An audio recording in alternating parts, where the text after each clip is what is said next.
Il faut arrêter de réveiller les gens à 3 heures du matin avec des alertes du style CPU à 90%, mémoire à 95% ou même disque dur à 100%. Ça, on s'en tape. C'est peut-être un petit peu contre-intuitif ce que je viens de dire, mais il y a beaucoup de choses qui sont contre-intuitives dans la culture DevOps, et l'alerting, c'est quelque chose qui en fait partie. Et en partie le fait qu'il faut mettre des alertes sur des choses qui sont vraiment importantes. Donc là, vous allez peut-être me dire, mais le CPU, la mémoire, c'est quand même très important.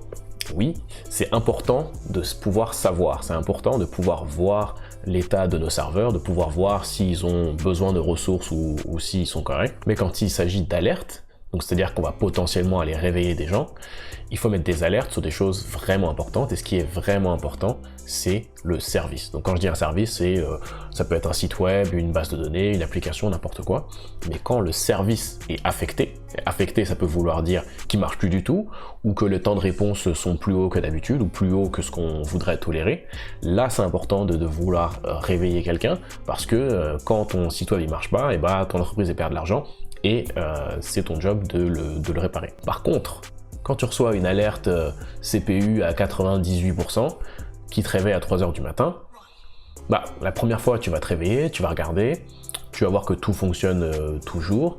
Donc qu'est-ce que tu vas faire? Est-ce que tu vas redémarrer le service? Ça va causer du downtime, alors qu'il n'y a peut-être pas de problème, on ne sait même pas s'il y a un problème. Donc au final, qu'est-ce que tu vas faire? Tu vas peut-être juste aller te coucher. La deuxième fois que ça va t'arriver, là tu vas te réveiller, tu vas dire c'est peut-être comme la dernière fois, tu vas voir qu'effectivement il n'y a rien que tu puisses faire, et tu vas retourner te coucher. La troisième fois, je te garantis, tu te lèves même pas, tu vois alerte de CPU, tu te dis ok, c'est comme les 10 autres fois où ça m'a réveillé pour rien, on laisse tomber. Et ça c'est le pire truc. C'est le pire truc en alerting, c'est quand on a des fausses alertes et qu'on réveille les gens pour rien la nuit. C'est comme l'histoire de Pierre qui criait au loup, c'est ça comme on dit? Parce qu'il y a Pierre et le loup et Pierre qui crie, c'est le garçon qui crie au loup, ok.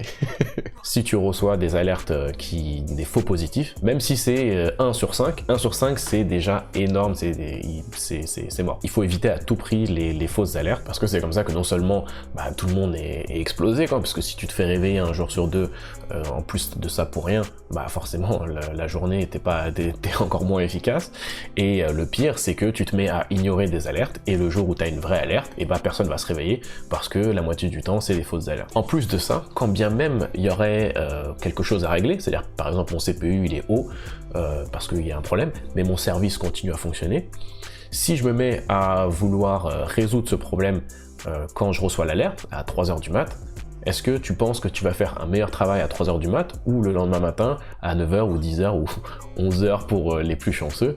À quel moment tu penses que tu vas faire ton meilleur travail? Probablement le lendemain matin. Donc, même s'il y a vraiment quelque chose à régler, tant que ça n'affecte pas la disponibilité du service qu'on surveille, ça sert à rien d'envoyer une alerte. Ce qu'on peut éventuellement faire, c'est retarder l'alerte au lendemain matin pour pouvoir là regarder quand tout le monde est présent et quand tout le monde est frais, et pouvoir régler ce problème de manière définitive et pas vite fait à l'arrache à 3 heures du mat', et pour que ça soit garanti que ça réarrive le lendemain. Et donc dans la culture DevOps, il y a plein de petites choses comme ça qui sont très contre-intuitives mais qui sont très importantes, et si c'est quelque chose qui s'intéresse, je te laisse 2 petites suggestions et puis on se retrouve dans la prochaine vidéo.